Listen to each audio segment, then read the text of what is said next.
And we will try to remove the check for the Bosch grill. We need a screwdriver, then screw the counterclockwise screw.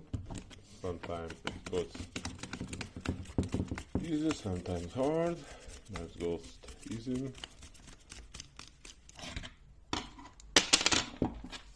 Pull the screw out.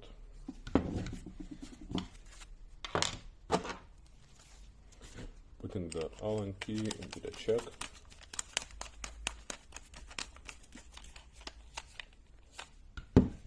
And the most fun part is to hit the Allen key with a hammer.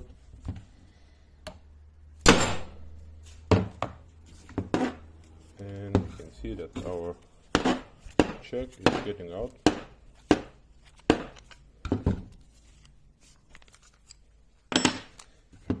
So it's an easy way